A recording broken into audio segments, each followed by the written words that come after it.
You don't want to go there. Dirty D. Eavesdroppin.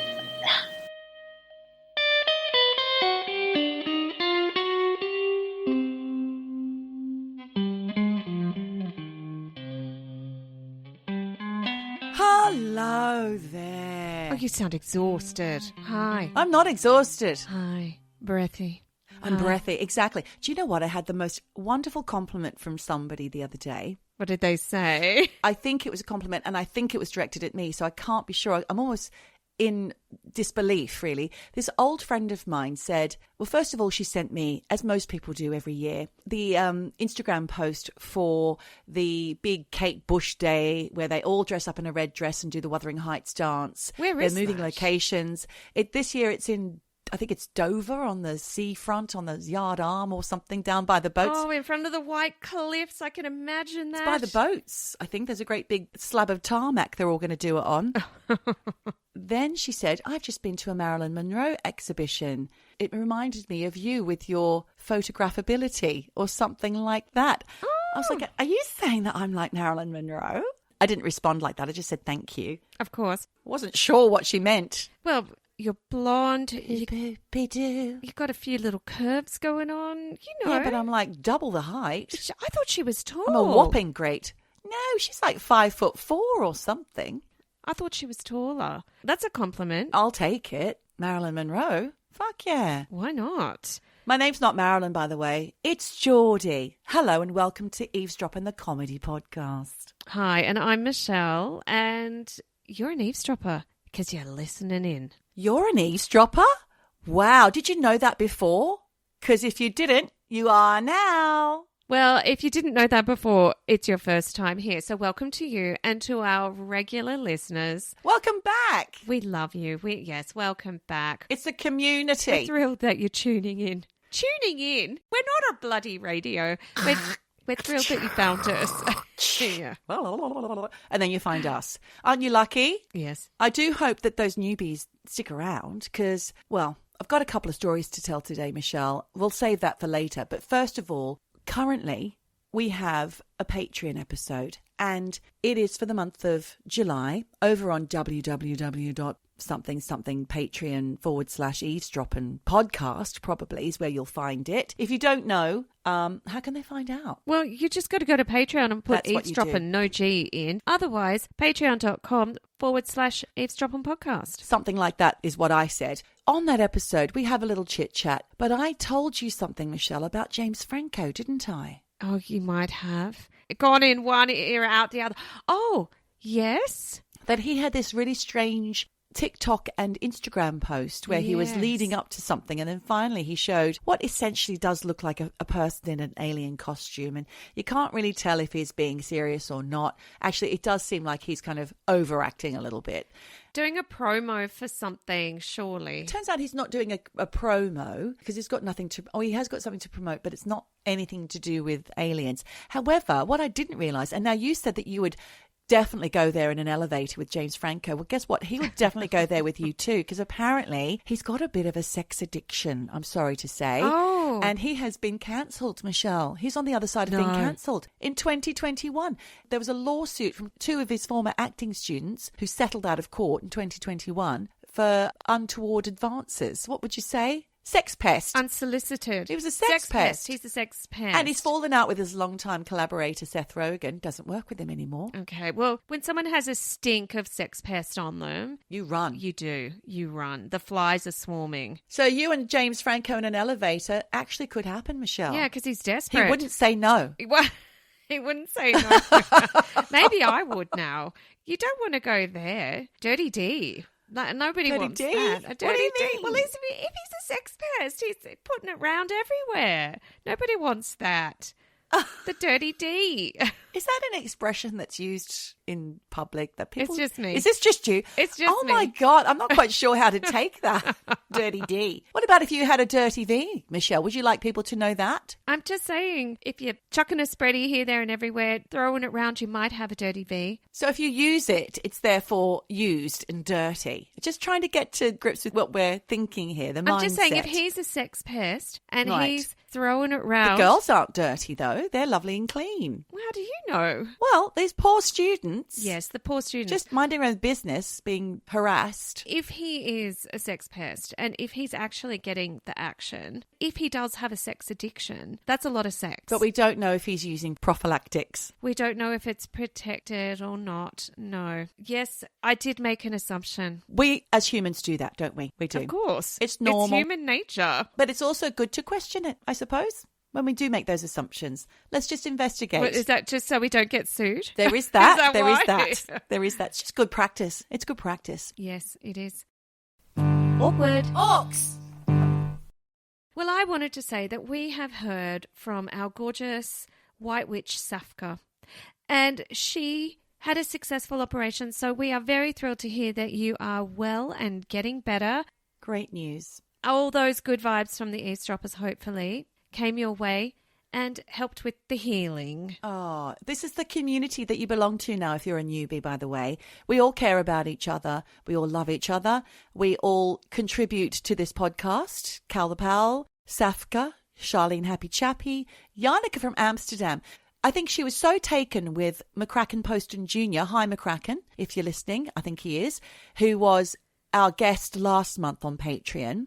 And the sort of subject, not the subject of, but a key player in a couple of episodes that we've done in the past, True Crime.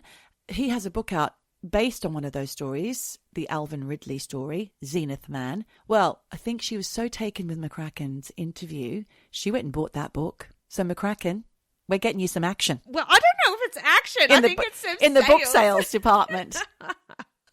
There's some movement in the book sales department. There's some movement.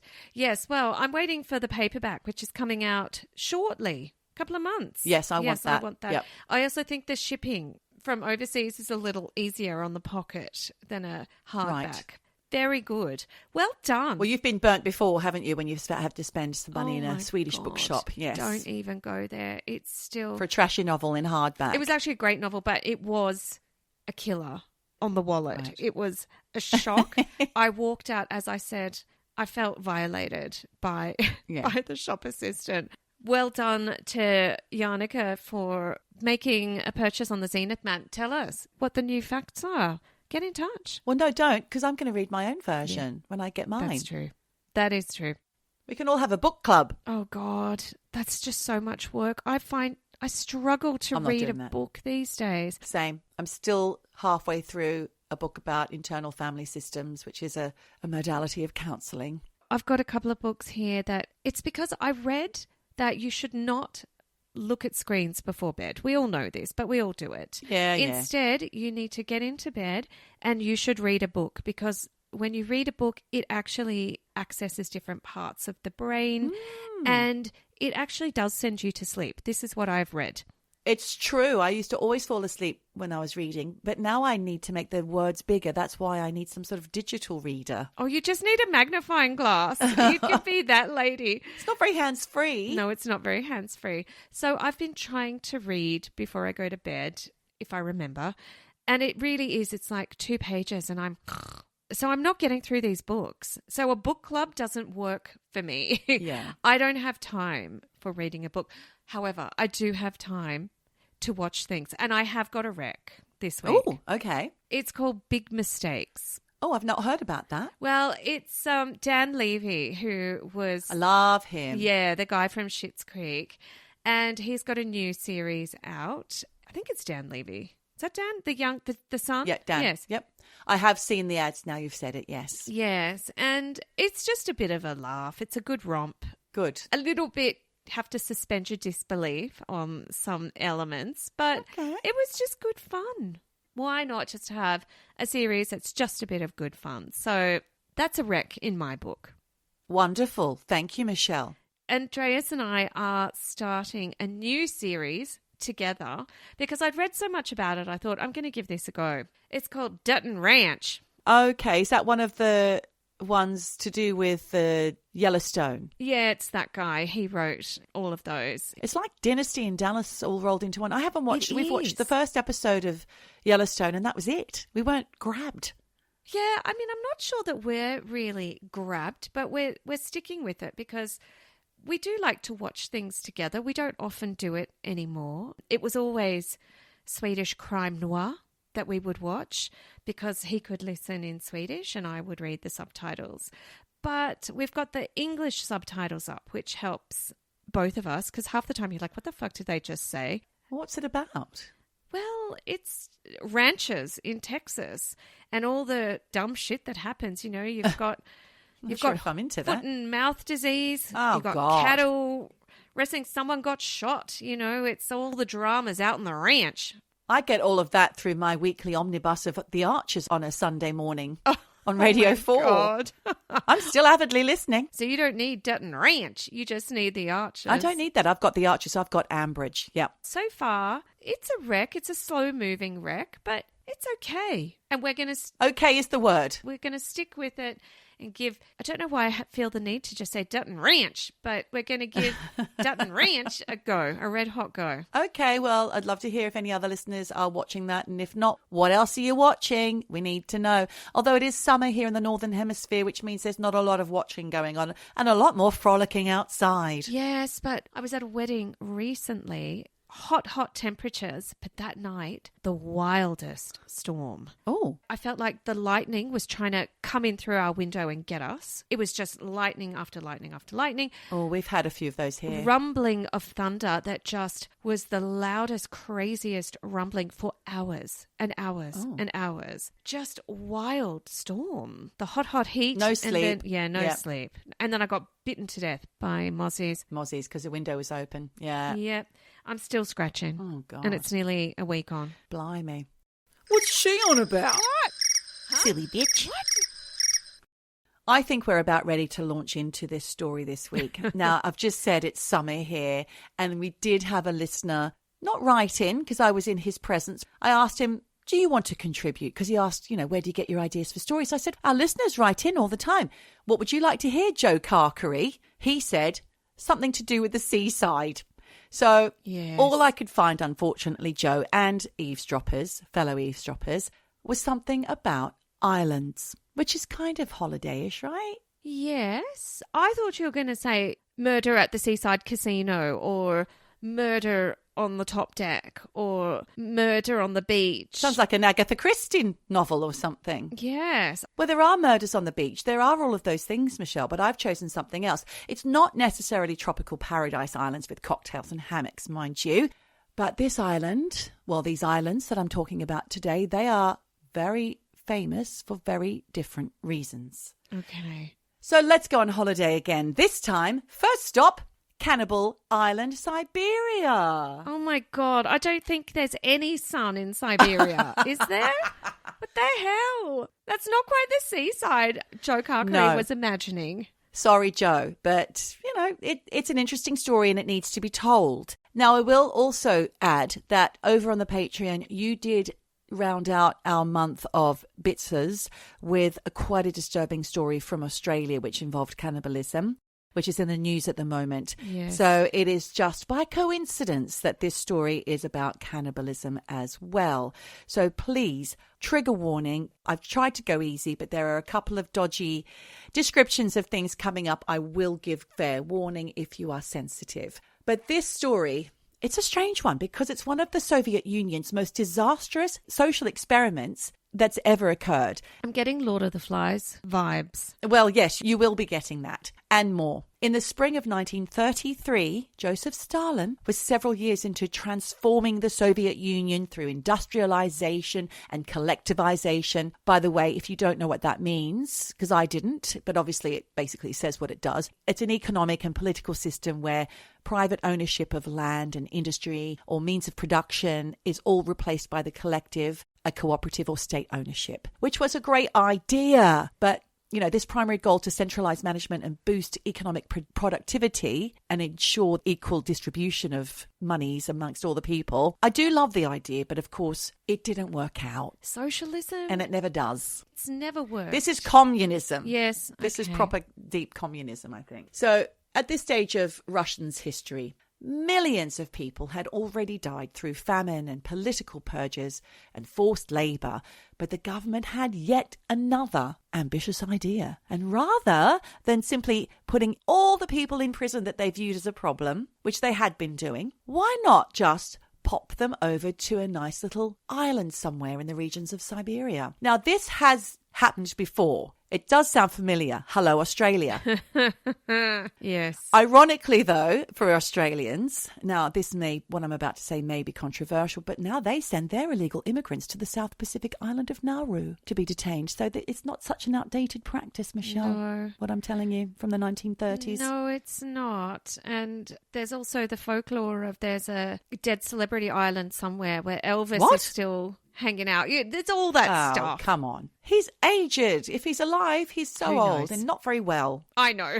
What's this celebrity island? Is that Epstein's island? People say there's a celebrity island where all the dead rock stars and all the dead movie stars, supposedly dead, that's they're all out fantasy. there living their best lives. Fantasy. People don't live forever. People do die. No one's exempt. Let's move away from your silly island, Michelle, which doesn't exist, to Stalin's Russia, because obviously, in the beginning, everybody thought, oh, that's a great idea.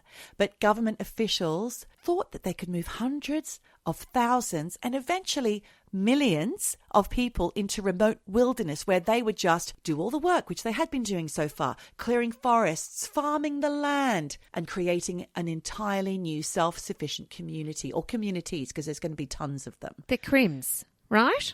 They're crims. Because if they're criminals, they're not looking to break their back hoeing the ground and creating a farm. They're there wheeling and dealing and shooting and killing, surely. A little bit like Australia, you would think, but they managed it. They sent all of their crims from England, Ireland and Scotland over to Australia back in the early days of colonisation. But this was a very big island. Australia's a very, very big island. So don't you think it would go even more nuts in Australia then? They had them all under control. They had all these convicts living as workers for the landed gentry who had already established themselves over there. It's a different setup. Well, obviously we know that it worked out, but there was, I think they had somewhat a different system of power and punishment.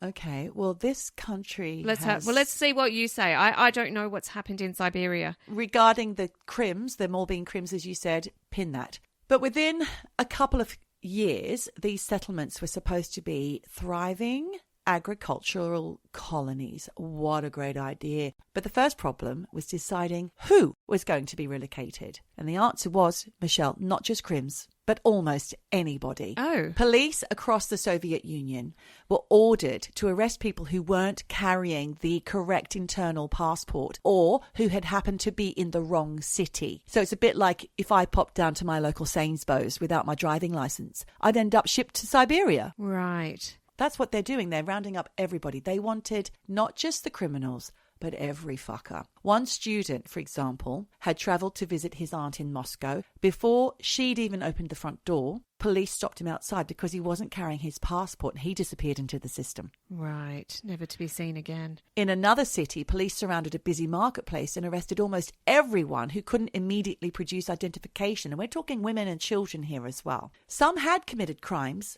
but many hadn't. So this became less about justice and more about filling quotas, which is a little bit like Australia. Okay. Because a lot of people didn't really, they were just at the lower end of society. They weren't necessarily. Well, they stole a loaf of bread or a ribbon for their hair. It's true. You read all of those stories. They got shipped from the UK. Some lady stole a ribbon and got shipped out. I haven't heard that particular story. But I have heard, the loaf of bread, pint of milk off somebody's doorstep or whatever. Buttons, yeah. Just trying to get by. There were thousands of bewildered people who suddenly found themselves transported east by train. No idea where they were going. Until, eventually, many arrived in Tomsk, which is one of Siberia's oldest cities. Also, the name of a womble, the one with the vest and the flat top. Do you remember him? No, Tomsk, he's the oldest don't. one, apparently, apart from great uncle Bulgaria. Back to Russia, though. The authorities immediately ran into another problem of where to put them, as you can imagine, because there were so many people. And the problem being that these camps that were supposed to house these people hadn't actually been built yet. Right. They were just dumping them So there's on no this island. shelter, no sewage systems, no food systems, no healthcare, nothing. No, nothing like that. Fuck me. What were they thinking? Hygiene was poor, diseases were spreading, food became scarce. All these people were just waiting in overcrowded transit camps while the rivers remained frozen. No one else could come or go. This is awful. There was no boats coming in with, it was bad. So officials became desperate to move people somewhere. So they decided on this tiny island in the River Ob, I think that's how you pronounce it, called Nazino. Now, when I say island, don't picture your traditional palm tree-lined beach. This is a long strip of marshland, about 3 kilometres long, covered in swampy ground, virtually no shelter, absolutely no buildings, no farmland, no infrastructure, nothing waiting for these people who are about to arrive. You can't build on marshland. It's soggy. Not really. By May 1933, around 3,000 prisoners were unloaded from barges onto Nazino Island. Almost immediately, the flaws in the plan became blindingly obvious. No houses, no tools. What were they supposed to cook with? What was the food source? No seeds for planting, no farming equipment, nothing. There was nothing that would actually allow people to establish the settlement they'd been supposedly sent there to build. Oh. They had essentially been abandoned. They were sent to hell. A fresh hell. Swampy hell. They were. People tried to escape by swimming off the island through the freezing river, but armed guards would shoot them. How were the armed guards living? They were also having to try and live. I didn't look into the guards and how they were getting by, but I assumed that they had maybe offshore, maybe a boat waiting for them with stuff, I guess, and they would come and go. But the people there included, obviously, political prisoners, but also ordinary workers and students, homeless people. But more importantly, there were, Michelle, your crims, the hardened criminals. The idea of that, though, was by mixing violent criminals. Apparently, this is an age-old plan, and this is what they did in Australia probably as well. Mixing violent criminals with frightened civilians was something that the Soviet authorities did deliberately because it would create fear and also make the prisoners easier to control somehow. I don't get that. I don't know how that works. Flawed logic. I guess you'd have to be in it. But on Nazino, there was almost no control at all. And within days, the situation deteriorated. For, obviously no food. And nowhere to even go to the toilet. The whole island's a toilet. Nowhere to sleep. It's awful. No, that's right. Well, eventually, authorities delivered sacks of rye flour, which sounds promising, but they didn't provide any ovens to bake with or bowls to eat with or even cooking pots to cook the damn food. And this sounds like the worst episode of Bear Grylls Island or even your favourite show Alone. Survivor, that's it. But you're not alone. You're with a bunch of society's most feared. If you even had one small advantage, it would be taken away from you by the fear and the terror and the people, the desperation of the people. Yeah. And it gets bad, Michelle. There are witness testimony, and here's one that describes people desperately mixing flour with river water in hats or jackets or handfuls before trying to swallow the paste or simply eating the dry flour, which would cause choking and illness. It was utter chaos. And this is Siberia, so you can expect the weather to be equally merciless. Even though it was spring when they arrived, Siberia doesn't really care what month it is. It still delivers the freezing nights, the cold rain, the strong winds. And of course, these people had no proper shelter. No. They'd huddle around campfires, but even those became dangerous when people would lie too close to them and burn to death. Don't you feel that actually this is a population cull? Yes, 100%. So people were dying from exposure and others were succumbing to disease and exhaustion. And violence quickly became commonplace as stronger prisoners preyed on weaker ones, just as you said, very Lord of the Flies. And over the following weeks, the island descended into complete social collapse. And it was during this period that stories of cannibalism began to emerge. Now, it's really hard to imagine the state of mind for these poor folk. When you do watch Bear Grylls Island, you see all these lovely celebrities arrive, and before too long, they've all gone mad or they're eating all sorts of crazy things and snapping. But these people were thrust into an equally desperate environment, more unforgiving, and they weren't really intending to be like this when they first arrived. No, and they weren't given 10 luxury items, were they? Like on Alone, where you get your flint and a fishing net and blah, blah, blah. No, these people were given 0. And people, as it gets colder, they're going to want to steal even the coat off your back. Yeah, that's true. And these accounts are shocking. But historians also point out that many came from later Soviet investigations and survivor testimony. So while the broad picture is accepted, individual stories can't always be independently verified. However, villagers from the mainland would sometimes see survivors wandering through the forest. Remember, it's just off of the mainland. Yeah. They'd see them in appalling physical state after somehow escaping the island occasionally, and they would be horrified by what they were seeing and the stories they were hearing, such as this. One person heard that women were tied to trees while men cut off their breasts, calves, and other body parts to eat. Oh my God, just kill them first if you're going to do that. Appalling. And there's much, much more. That is disgusting. And this is the worst one I'm going to tell you now. So trigger warning. One nearby Ob villager told this story in 1989.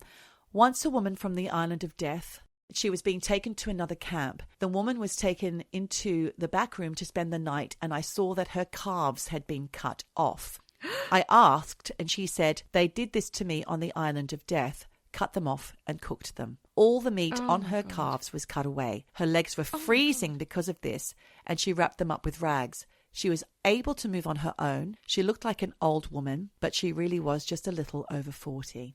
Fucking horrific. Oh my God. I know. How can you eat? Oh my God, that's disgusting. Yeah. I feel sick. Much, much worse happened over there. Of course. But I didn't really look into it. There's lawlessness. I didn't have the stomach for it.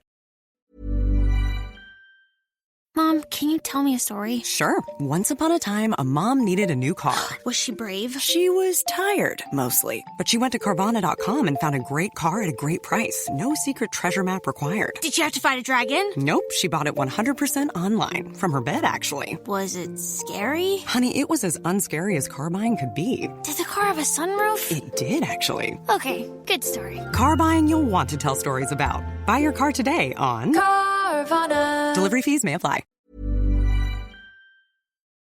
Now that's a sweet ride. Juice dropper. Now that's a sweet ride. Juice dropper. I'm confused. Don't drop your juice. Juice dropper. By the summer, more barges had continued depositing people there. And instead of fixing the catastrophe, the authorities simply added more victims. In total, roughly 6,700 people passed through Nazino, and by August, only 2,200 were still alive. Where are the dead bodies? Well, they're all just scattered around the island. Or thrown into the Into sea? the sea, Or, exactly. God, or eaten? Or eaten, exactly. There are so many that by the end of it, not hardly any of them were physically capable of actually working. The rest were too ill or too weak to continue. So eventually, even the Soviet officials realized something had gone catastrophically wrong. There was a local communist guy, an instructor, I don't know what that means exactly, called Vasily Vilechko, who traveled to investigate after hearing all the rumors. And he interviewed dozens of witnesses, gathered evidence, and produced an 11-page report detailing the disaster. In it, he did blame the authorities, which was quite controversial. And his report described people dying from hunger, exposure, disease, and criticised the complete lack of planning and exposed the horrifying conditions on the island. And this document caused great concern in Moscow, and a commission confirmed much of what he'd found. And afterwards, several officials did receive relatively short prison sentences or disciplinary action, and then the entire thing was classified as a secret. Of course. You want to sweep this under the carpet because it is so disturbing. It really is. And so inhumane.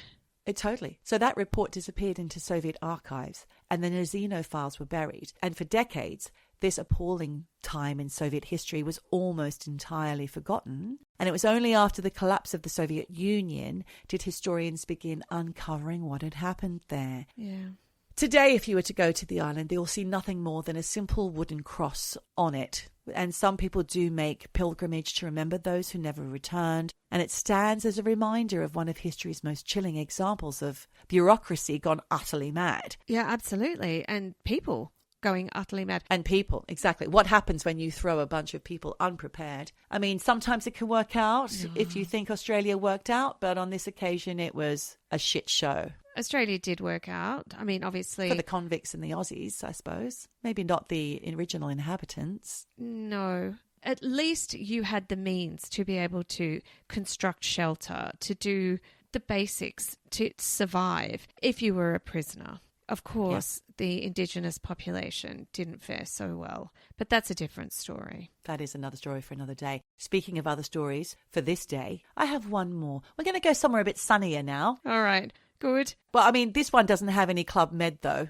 because no one dares to set foot on this particular island. Where the hell are we going? We're going to North Sentinel Island, which is part of the Andaman and Nicobar Islands, a remote group of islands belonging to India. Sounds a lot nicer than Siberia. Sounds gorgeous. I know. I want to grab my bikini. I want to grab my towel and a bit of sunscreen. Hold your horses, Nelly, as you would say to me. This island is around 60 square kilometres in size, and its inhabitants survive through hunting, fishing and gathering because the people living there have spent generations making it very fucking clear that they do not want outsiders to come anywhere near them. So you're not welcome in your bloody bikini. Okay, there's no tourism there. No. There's no coconut cocktail on the beach for me. Where is this island? I know you said it's off the coast of India. I'm not quite sure, Michelle. Have you got a map? Did you do geography? I didn't. I'm looking it up.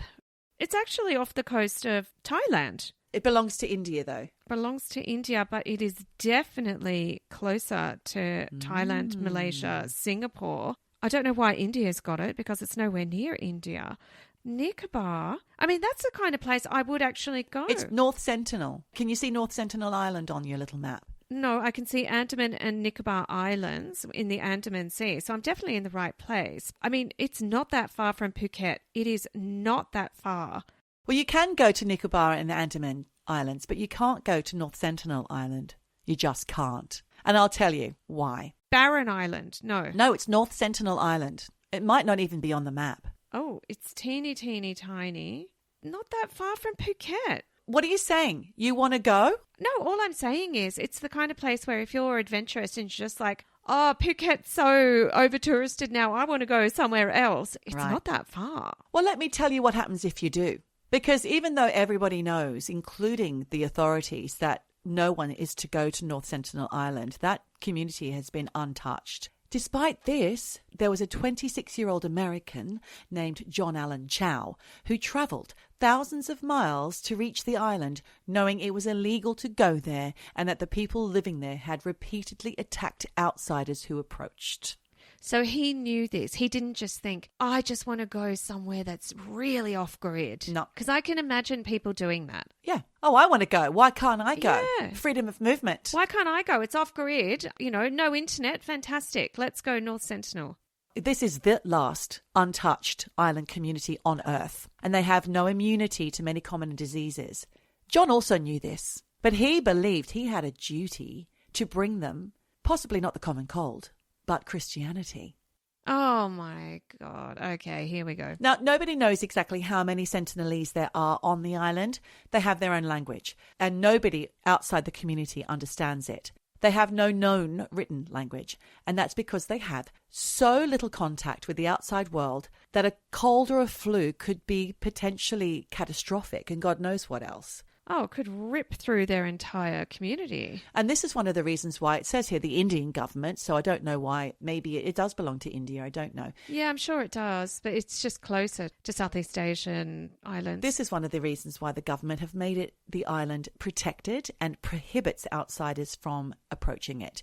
The policy is essentially don't go there, don't try and make contact, don't attempt to photograph people at close range, and crucially, don't bring diseases to a population that may have no immunity to them. Yeah. The Sentinelese have also made their feelings about outsiders clear by attacking boats and firing arrows at any approaching aircraft and helicopters and boats. Right. So whenever people have attempted to land on the island, the response has generally been, piss the fuck off. But if you're landing with a helicopter... Well, you're not. I mean... You don't. Well, you're not. You don't. No one's done that. But John Allen Chau, he knew all of this and had spent years thinking about the Sentinelese, and he eventually trained for the possibility of meeting them. He had travelled to the region before and believed that bringing Christianity to the island was worth risking his life for. Okay, this guy, respectfully, sounds obsessed. Obsessed is the word. And I was going to say screw loose, but obsessed is a nicer way to say I think that he has tunnel vision and he's stuck on an idea that it's not a viable idea. No. So Chau, his father was a Chinese psychiatrist and his mother was an American attorney. And as a child, he became obsessed with two things, the outdoors and God. He was fascinated by explorers and missionaries, and once he became deeply involved in the evangelical culture, he basically turned himself into the Raymirs of the God Squad. He first learned about the Sentinelese in high school through the Joshua Project, which is an evangelical database that has a list of what it calls unreachable people groups. Right. So basically offering it like a catalogue. Why do they even have that? Guys, if you want to spread the word of God, there are some people out there that haven't heard about it. Here's a list. Do your best. Maybe it's even indoctrinating, I don't know. But the Sentinelese were listed as one of the most isolated groups on Earth. And the information included the fact that the Indian government banned access to North Sentinel Island. But the wider message of the database was that the Sentinelese were among the people who had not yet been reached by Christianity. So he wanted to be a hero. Maybe, I don't know. Yeah. He believed these people had never had the opportunity to hear about Jesus, and because he believed in Christian concepts of salvation and damnation, he saw the situation as a moral emergency. Oh, God. His friend later said, if you believe in heaven and hell, then what he did was the most loving thing anyone could do. But hang on a second. If you don't share that religious worldview, the opposite conclusion seems more obvious, don't you think? Absolutely. The Sentinelese were not asking to be converted, and they'd made it very clear they wanted to be left alone. Well, they also have no interest. They have their own cultural beliefs. Like, just leave them alone. No one needs to be saved here. And then, of course, there's the obvious danger about the disease, which would possibly wipe out the entire population, but he just didn't see it like that. His mission was all-encompassing, and he was obsessed. Absolutely. And by 2018, he decided to travel first to the Andaman Islands on a tourist visa. He stayed there in the regional capital, Port Blair. You can go there, Michelle, but you can't go to the North Sentinelese, please, with your bikini and your bottle of sun cream. So this is actually fairly recent. Yes. Wow. Okay. Oh, I'm intrigued, but also a little unnerved by what's going to happen to this guy. It's very unnerving. He was over there in Port Blair, in the Andamans, preparing what he called an initial contact response kit. And in that, it contained basic medical supplies and objects he thought might be useful in establishing communication. He also had gifts like tools and fishing equipment, as if they need it. They've been doing well for fucking since millennia. Exactly. And also, doesn't make sense, John. He's got to have had Bible, rosary, or whatever else. He had all that. Yeah, he had a waterproof Jesus. Bible. That will come into it later. Oh, no. And he created picture cards to help communicate with them.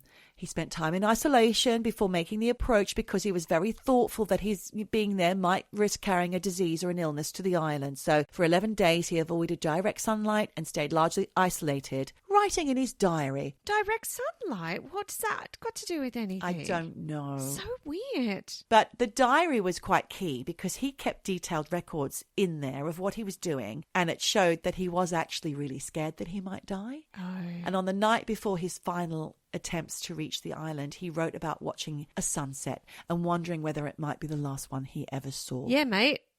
Plus, he wrote to his family, who he knew might think that he was crazy for doing what he was doing, but he believed that it was worth it because the Sentinelese needed to hear about Jesus.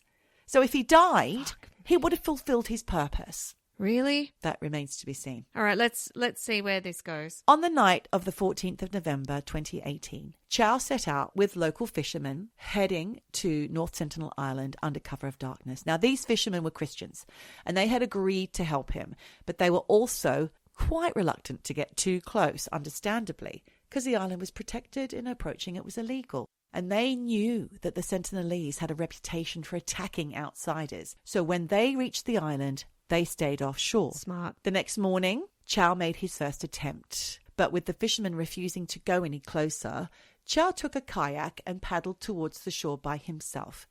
Now, he's wearing very little clothing because he thought it might make him look less threatening to the Sentinelese, which is fair, but still, don't fucking do it. Too late, he's on his way. As he approached the beach, he saw huts and he saw canoes, and then several Sentinelese appeared on the shore. They're carrying bows and arrows, of course, and John shouted, "My name's John, I love you, and Jesus loves you." Oh, my God. And they're like, we don't speak English. They just began preparing their weapons and pointing their bows and arrows at him. Yeah. Chau panicked, So he threw fish towards them as a gift and paddled back towards the boat as fast as his little oar could carry him. Fuck. Okay. If that was the end of the story, this would not be a story, I imagine. Well, he was undeterred and tried again later the same day.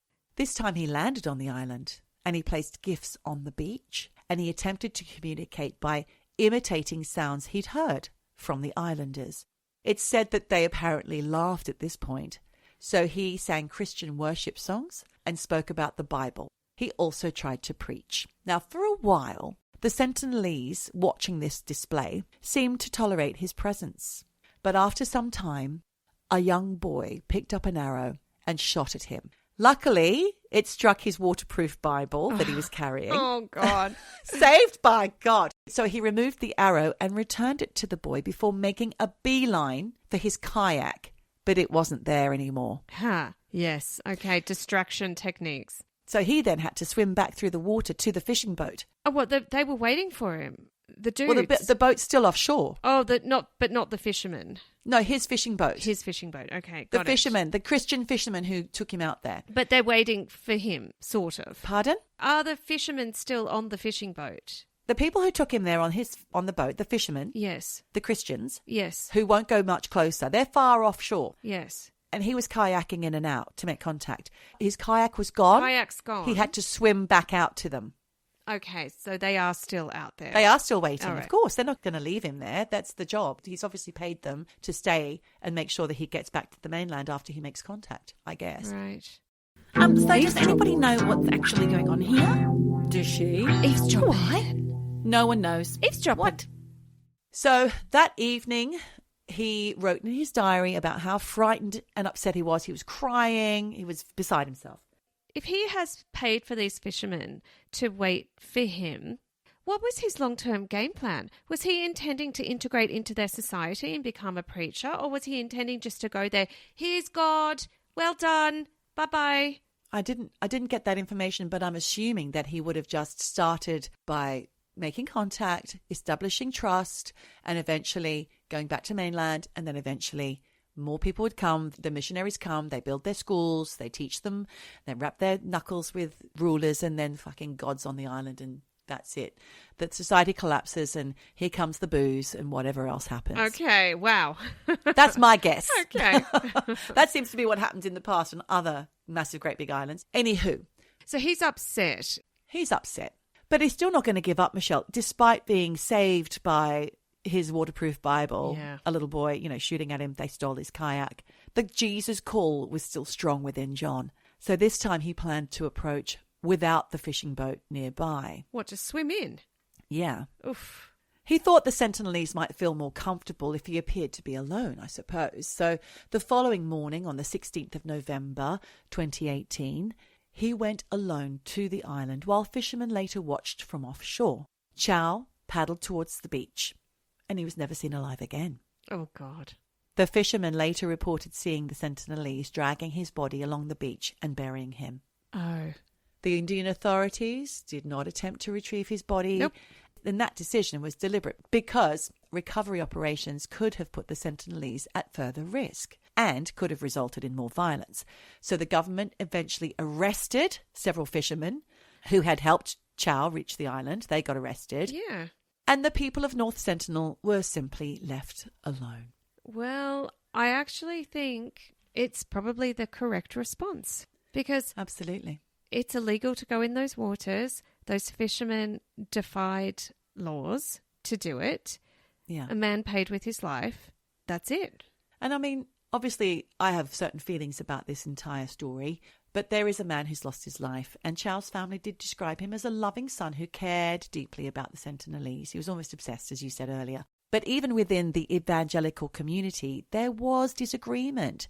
Some Christians argued that Chau had acted out of genuine love, but others said that his death exposed the dangers of a religious culture that encouraged people to believe that they had a divine obligation to convert people who had never asked for their help. Yep. But isn't that how Christianity spread in the first place? Yeah, it's people do become obsessed. Fervent. Yeah, fervent. That's the perfect word. I Personally, I've never experienced that, so I don't really understand it. But, I mean, he obviously felt called, but was it called or was it kind of mental illness or some kind of he needed some mental health help here? I don't know if it was necessarily mental health issues, but he was... That level of obsession to put your life in danger and to go to such lengths, illegal lengths, to get to these people, he either wanted to be a hero or there was something not right here. Well, not necessarily. I disagree with that. I think perhaps it could have been indoctrination. It could have been that he really felt the message that he was given through all of these evangelical, groups and projects and things that he was involved with at a very young age. He was obsessed by the Bible. He loved the Bible. He believed it to be true. It made so much sense to him. So he just wanted to share the love that he felt.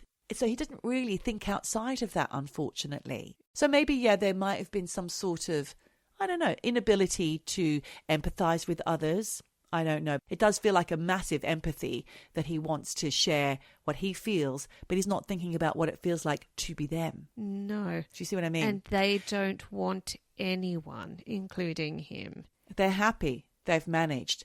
Now, the Sentinelese have actually had contact with outsiders before, never gone very well. And historically, contact between isolated indigenous populations and more powerful outside societies have often been catastrophic. Hello, Australia again. I know you said it worked out, but like I said, not so for the indigenous. But when the Sentinelese respond to outsiders with weapons, it's tempting to describe them as an aggressive people. But from their perspective, we don't know what their collective memory is. We don't know how they understand the outside world. They're just protecting their culture. We could be devils. This is exactly what people do, except with nuclear bombs. They're using bows and arrows. We have nuclear weapons. Same. Well, we don't know what stories also have been passed down through generations and what they believe these outsiders to be. We must be so different and so frightening to them in a way. So whenever they have arrived in the past, they've tended to bring boats and weapons and technology and disease or attempts to control what happens next. Not for the Sentinelese, but just everywhere else. What the Sentinelese have done is something remarkably consistent, which is holding their boundaries, saying no. That tiny community have maintained that boundary for generations and maintained their independence in a world where almost every other isolated society has been absorbed, invaded, converted, colonized or destroyed. And maybe that's why this tiny island fascinates people so much. And also kudos to India for respecting that. Yes. And protecting it. Absolutely. I've never heard of that island. That's really fascinating. And to think that this story was so recent and that this population is still there. I know. So really there's a strange irony in the two stories that I've shared today. On Nazino Island in Siberia, people were forced into an isolated environment against their will, transported thousands of miles and treated as a number, and authorities decided they could simply move human beings around on a map and build a new society from scratch with horrific consequences. And almost 90 years later, John Allen Chau looked at another isolated island and decided that he had the right or responsibility to enter it and believed he was bringing something valuable. But the people who lived there had already made their wishes clear. They didn't want him there. They don't want his gifts and his fishing rods and his message. And they certainly didn't want the risks that he brought with him. So sometimes the most loving thing you can do for people is to help them. But also, sometimes the best thing you can do is help people. Other times the best thing you can do is just leave them. But it's the same thing. You are helping them by leaving them alone. Yes. In this instance. Exactly. So what I said. Yeah. Not just those people, just generally, Michelle, is what I'm saying is, yes, you can help, but sometimes your help is not needed or required and it will make it worse, is what I'm ultimately trying to say here. Case by case. Well, absolutely case by case. That's the thing. You've got to decide, will your intervention be a useful thing here or will it be something that will backfire? Yes. But what I would like to say at the end of this episode is that over on Patreon, as I've said, we've got a bit more about The Exorcist that I did a few episodes ago, Donald Orban. Also, Michelle tells us a few things about fun things found on beaches and also the other sad story that I alluded to at the beginning of this episode. and also is the next installment of the folding story Forbidden Love that we started a few weeks ago. Now, my husband heard some of it on an episode recently, and he said it might just be worth the joining fee for Patreon just to hear that story. Oh, my goodness. He's involved now. He wants to know what happens. He's invested. Okay, well, there are some pages, but I will say we don't spunk the whole story straight up. It's an ongoing Archer-style digest. So if you're not a Patreon member, why the bloody hell not? We gave you a taste of it a few weeks ago during the Nepalese royal family massacre episode. Speaking of which... Yes... Jen went to her local cafe and was talking to the Nepalese owner who pulled up pictures of the royal family, knew all about the massacre, everything. Well, of course, if he's Nepalese, he will do. And so Mum said, well, I really learned something. But didn't she learn anything listening to the episode? No.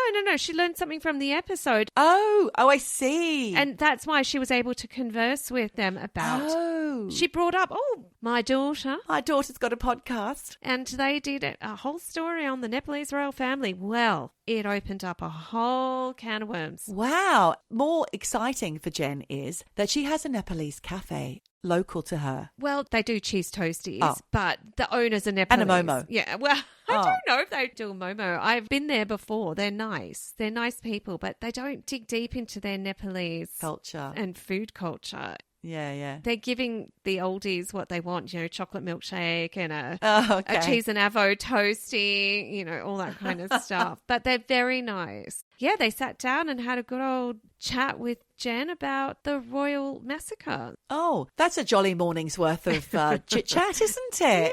Yes. So there you go, dinner party kamikaze at the cafe. Wonderful. We are helping on a case-by-case basis, as Indeed. Michelle said earlier. Now, this is now the time for me to say, in fact, that we've come to the end of the ep. So if you want more, obviously all you have to do is just come back next Wednesday. Yes. And beyond. But in the meantime, wherever you are, whatever you do, just keep eavesdroppin'. Eavesdroppin'. Eavesdroppin'. Eavesdroppin'.